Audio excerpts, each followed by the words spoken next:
s'emparant immédiatement de l'espace central.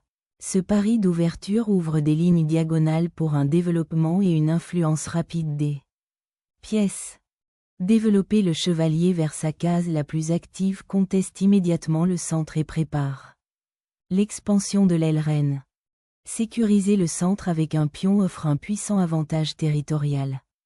Préparant un fianchetto, ce mouvement sécurise le fou et commence à défier la structure centrale des pions blancs. En solidifiant le centre et en développant un chevalier, cela prépare à contrôler les cases clés tout en gardant des options ouvertes pour de nouvelles avancées de pions. Le dévoilement de l'évêque fianchettoed établit une pression diagonale à long terme. Pierre angulaire de cette configuration. En établissant une domination centrale, cette avancée promet une lutte pour l'espace et l'initiative. En solidifiant la chaîne de pions et en préparant le développement, cet objectif central vise à contester l'espace et à empêcher les ambitieuses avancées de pions des blancs. Le développement des pions du côté roi ouvre une voie claire pour que l'évêque rejoigne l'attaque du côté dame, créant ainsi une formidable chaîne de pions. Sécuriser le monarque est primordial, et ce roc le range élégamment. Le développement pinacle solidifie le contrôle du côté roi, préparant une poussée de pions centrale et décourageant les premières avancées ennemies du côté roi. Défiant de front la structure centrale des pions blancs, les noirs ouvrent des lignes et recherchent un contre-jeu actif, créant potentiellement des possibilités tactiques passionnantes. Sécuriser le chevalier pour une éventuelle expansion de l'aile dame prépare subtilement les cassures de pions tout en conservant la flexibilité. Détacher immédiatement le chevalier et menacer de perturber la structure des pions blancs crée des possibilités dynamiques. Cela affine la structure des pions, dans le but d'exploiter le développement légèrement passif des noirs et de potentiellement créer des faiblesses autour de leur roi. En repositionnant le fou sur une case active, il surveille désormais la structure centrale des pions. Les blancs s'emparent du territoire central, dans le but de restreindre les pions latéraux du roi noir et de restreindre la mobilité des pièces. Le repositionnement du fou en D7 vise à démêler les pièces noires et à se préparer à d'éventuels bris de pions, C6 ou CBD7. En solidifiant l'intégrité de la chaîne de pions et en se préparant à une tempête de pions du côté du roi, ce fou vise à renforcer la structure centrale. Libérant le potentiel de l'aile dame, les noirs lancent une poussée de pions pour contester l'espace central et potentiellement ouvrir des lignes pour leurs pièces. La connexion des tours rationalise l'expansion de l'aile dame et renforce la défense du pion central E4. Le saut du chevalier jusqu'au bord du plateau déclenche une attaque de flanc, cherchant à perturber l'emprise centrale des blancs et potentiellement à établir un avant-poste. Détacher le chevalier libère la chaîne de pions centrale et prépare une éventuelle expansion du côté du roi. Un redéploiement prudent. La reine trouve un poste plus actif, surveillant la structure des pions de l'aile reine et soutenant potentiellement une future poussée. C5. Lancer une tempête de pions du côté du roi. Une stratégie à double tranchant qui pourrait exposer le monarque si l'attaque échoue. Soudain, noir jette un chevalier au bord, recherchant les faiblesses tactiques et visant à perturber le contrôle central de blanc. Déclencher une tempête de pions du côté du roi vise à ouvrir les lignes et à exploiter le monarque, potentiellement exposé des noirs. Défiant la chaîne de pions des blancs du côté roi, cette avance crée un contre-jeu crucial du côté dame. En solidifiant la structure des pions de l'aile dame, ce mouvement empêche toute incursion immédiate des chevaliers et prépare à une éventuelle expansion de l'aile dame. Le chevalier abandonne son avant-poste, abandonnant potentiellement l'initiative de l'aile dame pour un rôle moins défini. Solidifiant la structure des pions de l'aile dame, ce mouvement se prépare aux incursions potentielles des chevaliers tout en préparant subtilement l'expansion de l'aile dame. Ce chevalier, apparemment mal placé, regarde maintenant les cases centrales, défiant subtilement la phalange des pions blancs et préparant une potentielle fourchette de chevalier. Consolidant la structure des pions de l'aile dame. Cette tour ancre sa défense et se prépare à d'éventuelles avancées à l'aile dame ou même à une retraite stratégique si la pression monte. Les noirs défient avec audace la chaîne de pions des blancs, cherchant à perturber la structure de l'aile du roi et à ouvrir de nouvelles voies d'attaque. L'échange de faux contre un chevalier efface le fichier G, exposant potentiellement le roi roqué des noirs à des menaces immédiates tout en ouvrant des diagonales pour les tours blanches. Cet échange de faux sacrifie l'influence de la structure centrale des pions pour une meilleure coordination des pièces du côté dame. Cette saisie de pions ouvre considérablement le fichier G, créant des perspectives d'attaque immédiate contre le roi roqué des noirs tout en sacrifiant la présence du pion central. La reine se retire, se préparant à regrouper ses forces et peut-être à défier le fichier H ouvert après la capture. Déplacer le roi en D1 crée un refuge plus sûr, cherchant à contourner les menaces potentielles et à initier une transition de fin de partie plus fluide. Sacrifier le fou en H4 pour ouvrir les lignes et attaquer le roi blanc assiégé. Même si cela laisse l'aile reine sous-développée.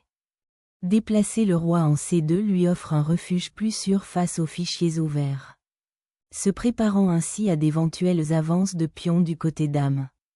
Cherchant un contre-jeu côté dame, les noirs proposent un échange de pions, visant à ouvrir des lignes et à activer la tour. L'échange de reine simplifie la position, soulageant la pression sur le roi blanc et initiant une fin de partie stratégique où la structure des pions sera primordiale. L'ouverture du fichier A confère aux noirs un potentiel d'attaque, ciblant potentiellement le roi quelque peu exposé des blancs. Renforçant l'influence de l'évêque sur les cases sombres, il envisage désormais des percées potentielles. En retirant le roi vers une case plus sûre, cette manœuvre vise à consolider la structure des pions affaiblis du côté du roi. L'ouverture de la diagonale du fou simplifie considérablement la position, laissant le roi noir exposé. Récupérer le pion central fait avancer le chevalier noir vers une case plus active. Observant la position du roi blanc. Lancer un chevalier vers un avant-poste central, dans le but de perturber la coordination des noirs et de prendre un plus grand contrôle sur le plateau. Un repositionnement audacieux, visant à activer la tour et à contester les dossiers centraux.